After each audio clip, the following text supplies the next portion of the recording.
예, 안녕하십니까? 이번 시간은 프로딧 엑스콘을 활용한 연결 재무제표 작성 실무 첫 번째 시간입니다. 회계 실무자에게 작성하기 가장 어려운 회계 분야가 무엇이냐고 물어보면 대부분 연결 재무제표 작성이라고 답할 것입니다. 왜냐하면 연결 재무제표를 작성하기 위해서는 대학교 회계교 과목인 고급 회계를 배워야 하는데 이는 공인회계사 시험을 준비하는 학생들이 배우는 경우가 대부분이며 일반 회계 담당자인 경우 고급 회계를 배우지 않고 취업하는 경우가 대부분이기 때문입니다. 또한 고급 회계 교과 과정은 주로 지배회사와 종속회사가 각각 한 개씩인 관계를 예로 설명하기 때문에 수업을 들을 때는 어느 정도 이해되는 것 같지만 실무적으로 연결 재무제표 작성을 하다 보면 지배회사 한 개, 종속회사가 한 개인 경우는 거의 없고 종속회사가 여러 개인 경우 그리고 지배회사와 종속회사와의 관계도 거미줄같이 복잡한 지분 구조로 구성되어 있는 경우가 많습니다. 따라서 고급 회계를 한 학기 듣는다 하더라도 실제 현장에 나가서 연결 재무제표를 작성하다 보면 굉장히 어려움을 겪게 되는 경우가 많습니다. 그리고 연결 재무제표는 엑셀을 이용해서 작성하는 경우가 대부분입니다. 그러다 보니 엑셀의 활용 수준도 상당히 높아야 됩니다. 또한 기본 연결 논리는 비슷하지만 연결 분계를 할 때 담당자의 선호도가 있어서 연결 분계의 스타일이나 포맷이 각각 다른 경우가 빈번합니다. 이러한 선호도 때문에 후임자 또는 새로운 담당자가 전임 담당자의 연결 분계를 이해하는데 어려움을 겪을 수가 있습니다. 본 강의를 들으시는 분들도 자기가 주로 참고하는 고급 회계 교재 또는 자기만의 선호도를 가지고 있다 보니 본 강의에서 설명하는 방식이 낯설 수 있습니다. 본 강의에서는 연결 분계를 하나하나 라인 바이 라인으로 설명할 것입니다. 이렇게 설명하는 이유는 설명의 편의성도 있지만 이와 같이 하지 않으면 엑셀과 같은 스프레드시트로 연결 분계를 작성할 때 개인의 선호도에 따라 연결 분계가 조금씩 변형되는 경우가 발생할 수 있기 때문에 최대한 이를 방지할 수 있는 장점이 있습니다. 프로딧 엑스콘 역시 라인 바이 라인 방식으로 구성되어 있습니다. 연결 재무제표 특성상 이론 교육과 프로그램 교육이 다른 방식으로 구성되어 있으면 배우시는 분들이 매우 혼란스러울 수 있기 때문입니다. 또한 연결은 사업 결합으로부터 출발하는 것이기 때문에 기초정보에 대한 관리가 필수적입니다. 기초정보를 꼼꼼하게 기록하지 않고 연결을 할 수 있는 방법은 없고요. 기초정보를 넣기 위한 전처리 단계는 필수적이므로 연결에게는 시간이 걸릴 수밖에 없습니다. 또한 연결 재무제표 작성은 완전 자동화는 불가능하므로 어느 정도는 수동 연결 절차가 들어갈 수밖에 없습니다. 이러한 점을 기억하시고 본 강의를 들으시기 바랍니다.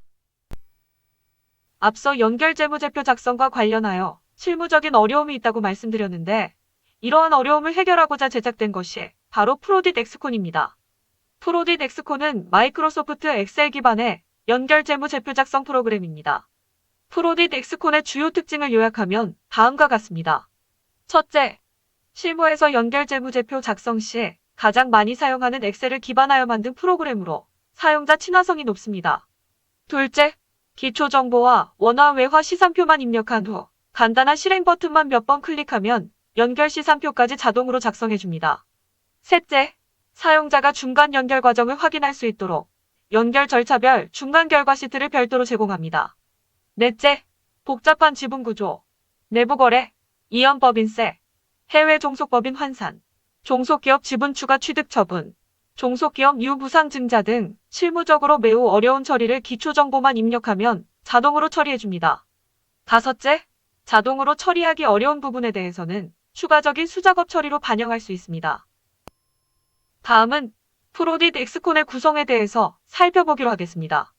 프로딧 엑스콘을 사용하기 위해서는 먼저 모든 연결 대상 회사의 기초정보를 입력하여야 합니다.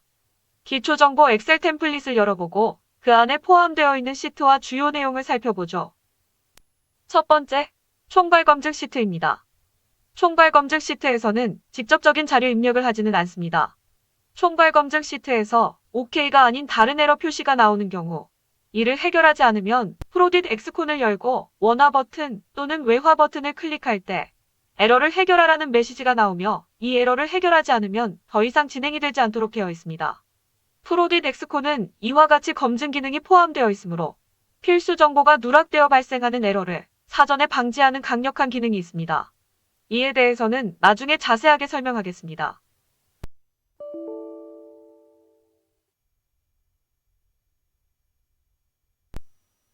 다음은 보고기간 시트입니다.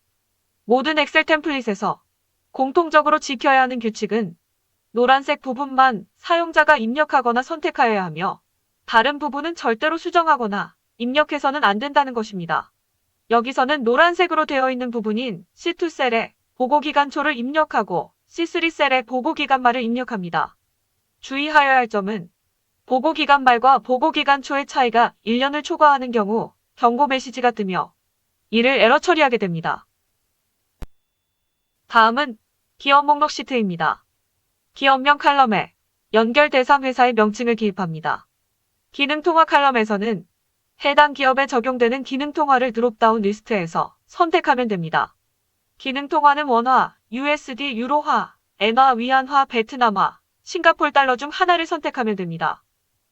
표시통화 칼럼에서는 해당 기업에 적용되는 표시통화를 드롭다운 리스트에서 선택하면 됩니다. 표시통화 역시 원화, USD, 유로화, 엔화, 위안화, 베트남화, 싱가폴 달러 중 하나를 선택하면 됩니다. 세율 칼럼에서는 해당 기업에 적용되는 세율을 입력합니다. 프로딧 엑스코는 실무 프로그램이기는 하지만 대학 고급 회계 교과 과정에서 사용되는 경우까지 고려하여 연결 이연법인세 파트 전까지 교육할 때는 이 부분을 0%로 입력하면 됩니다. 이연법인세 계산 칼럼에서는 종속법인 투자지분에 대한 이연법인세 연결 조정 분계를 포함하는 경우 얘를 선택하면 되고 그렇지 않은 경우에는 아니오를 선택하면 됩니다. 다음은 지분구조 시트입니다. 지분구조 시트에서는 지배 종속관계, 즉 1대1 관계에 대한 기본 정보를 입력합니다. 먼저 지배기업명 칼럼에는 지배기업명을 입력하고 종속기업명 칼럼에는 종속기업명 칼럼을 입력합니다. 취득차수 칼럼은 최초 취득의 경우 이를 입력하고 그 후 추가 취득이나 처분 시에는 2, 3과 같이 해당 차수를 입력합니다. 취득일 칼럼은 각 차수의 취득일을 입력합니다. 간주 취득일 칼럼은 취득일에 가장 근접한 결산일을 입력합니다. 원래 간주 취득일이라는 개념은 회계 기준상 공식적으로 적용되는 개념은 아니지만 외부 공표용 재무제표가 아무리 빨라도 일반적으로 분기에 한 번씩이다 보니 실무적 편의를 위하여 도입된 개념이라고 보면 됩니다. 외화 취득원가 칼럼은 종속기업 투자지분을 외화로 취득 시 해당 외화로 기입합니다. 만약 원화로 취득하는 경우에는 입력하지 않습니다. 통화는 종속기업 투자지분을 취득한 통화인 원화, USD, 유로화, 엔화, 위안화, 베트남화, 싱가폴 달러 중 하나를 선택하면 됩니다. 환율은 외화로 취득하는 경우 해당 외화의 취득일자 환율을 입력하면 됩니다. 만약 원화로 취득하는 경우에는 환율을 입력하지 않습니다. 취득원가 칼럼은 원화로 취득하는 경우 해당 원가를 입력하고 외화로 취득하는 경우에는 외화 취득원가에 환율을 곱한 금액으로 입력합니다. 균등 유상증자 취득원가와 불균등 유상증자 취득원가 칼럼은 종속기업이 유상증자를 하는 경우 실질 지분율이 변경될 수 있으므로 해당 균등 유상증자로 취득한 금액과 불균등 유상증자로 취득한 금액을 구분하여 입력하면 됩니다. 프로딧 엑스콘에서 취득차수는 지배기업과 종속기업이 동일한 1대1 관계에서 최대 10차까지 입력할 수 있습니다. 지분율 칼럼은 해당 취득차수 시 실질 지분율의 변경이 발생하는 경우 해당 실질 지분율의 변경을 입력하면 됩니다. 만약 추가 취득에 해당하면 양수를 %로 입력하고 추가 처분에 해당하면 음수를 %로 입력하면 됩니다. 다음은 취득 시 자본구조 공정가치 차이 시트입니다. 여기서는 최초 취득 시 종속기업의 자본 계정 및 공정가치 차이를 입력하거나 추가 취득 처분 시 종속기업의 자본 계정을 입력합니다. 취득 차수가 1인 최초 취득 시 종속기업의 자본 계정명을 자본 계정명 언더바 1 칼럼에 입력합니다.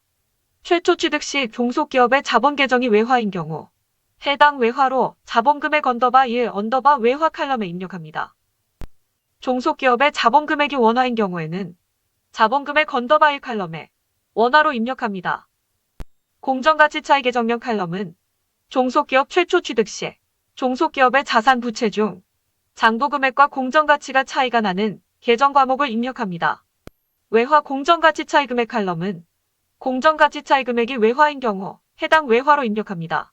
공정가치 차이 금액은 공정가치 차이 금액이 원화인 경우 원화로 입력하거나 외화 공정가치 차이 금액에 금액을 입력하는 경우 해당 금액에 취득 당시 환율을 곱하여 구한 금액을 입력합니다. 상각 여부 칼럼은 종속기업의 공정가치 차이 계정 중에서 상각 대상이 되는 경우에는 상각을 선택하고 그렇지 않은 경우에는 비상각을 선택합니다. 잔존 대형 연수월 칼럼은 상각을 선택하는 경우 해당 항목에 잔존 대형 연수를 월 단위로 입력합니다. 예를 들어 잔존 대형 연수가 3년이라면 36으로 입력하면 됩니다. 잔존가치 칼럼은 상각 대상 항목의 잔존가치를 입력합니다. 외부 판매일 1차 칼럼은 공정가치 차이 계정에 연결외부로 첫 번째 판매가 된 날짜를 입력하며 외부 판매 비율 1차 칼럼은 그 일자에 외부 판매된 비율을 %로 입력합니다. 외부 판매일 2차 및 외부 판매 비율 2차 이후의 칼럼은 1차의 경우와 동일한 방식으로 입력하면 됩니다. 외부 판매일과 비율은 최대 10차까지 입력할 수 있습니다. 다음은 추가 취득과 관련된 칼럼입니다. 자본 계정명 2칼럼은 최초 취득 후 추가 취득 또는 처분 시점에 종속기업 자본 계정명을 입력하고 자본금액 2칼럼은 해당 자본 계정에 추가 취득 또는 처분 시점의 금액을 원화로 기입합니다. 균등 유상증자 차이 금액 2칼럼과 불균등 유상증자 차이 금액 2칼럼은 종속기업이 유상증자 또는 유상감자를 하는 경우 종속기업의 자본 계정에서 균등 유상증자로 인한 변경 금액과 불균등 유상증자로 인한 변경 금액을 구분하여 입력합니다. 이 금액은 지분구조 시트에 균등 유상증가 취득원가 칼럼과 불균등 유상증자 취득원가 칼럼과 관련이 있지만 금액이 다른 이유는 지분구조 시트는 취득자 입장에서의 금액이며 취득 시 자본구조 공정가치 차이 시트에서는 종속기업 입장에서의 금액을 의미하기 때문입니다. 유상증자인 경우에는 양수를 입력하면 되고 유상감자인 경우에는 음수를 입력하면 됩니다. 한편 추가 취득 처분은 총 10차까지 처리 가능하므로 각각 해당되는 경우에는 오른쪽 칼럼으로 이동하면서 적절하게 입력하면 됩니다. 다음은 재무정보 시트입니다. 프로딧 엑스코는 종속기업의 최초 취득 시 정보를 토대로 자본의 변동 항목을 계속 관리하면서 연결 조정 분배를 하는 방식이라 최초 취득일이 포함된 기간까지 추적하여 관리하는 방식을 채택하고 있습니다. 여기서 기본 계정명은 배당, 당기순이익, 기타 포괄손익, 해외사업 환산손익 4개만 있지만 사용자가 행을 삽입하여 계정을 추가할 수 있습니다. 다음은 내부거래 현황 시트입니다. 판매회사 칼럼과 매입회사 칼럼은 내부거래 대상 항목을 판매한 회사와 매입한 회사명을 입력합니다. 계정과목 칼럼은 내부거래 항목의 계정과목명을 입력합니다. 상각여부 칼럼은 해당 내부거래 항목이 상각 대상인지 비상각 대상인지를 선택하면 됩니다. 내부거래 번호는 중복해서 입력하면 에러 메시지가 뜨기 때문에 중복이 되지 않도록 주의하여야 합니다. 통화 칼럼은 내부거래 항목이 거래된 통화를 입력하고 내부거래일은 내부거래가 발생한 날짜를 기입합니다. 내부 판매 칼럼은 내부거래 시 판매회사 입장에서의 판매 금액을 입력합니다. 내부 판매액은 원화가 될 수도 있으며 외화가 될 수도 있습니다. 환율은 원화인 경우 이를 입력하고 외화인 경우 해당 외화의 내부거래일자의 환율을 입력합니다. 장부금액 원화 칼럼은 내부거래 항목의 장부금액을 원화로 환산하여 입력합니다. 잔존내역연수월 칼럼은 잔존내역연수를 월 단위로 입력합니다. 상각 대상 항목에 대해서는 잔존가치 칼럼에 잔존가치를 입력합니다. 외부 판매일 1차 칼럼은 내부거래 항목이 연결외부로 첫 번째 판매가 된 날짜를 입력하며 외부 판매 비율 1차 칼럼은 그 일자에 외부 판매된 비율을 %로 입력합니다. 외부 판매일 2차부터는 외부 판매가 발생한 후속 일자에 따라 계속 입력하면 됩니다.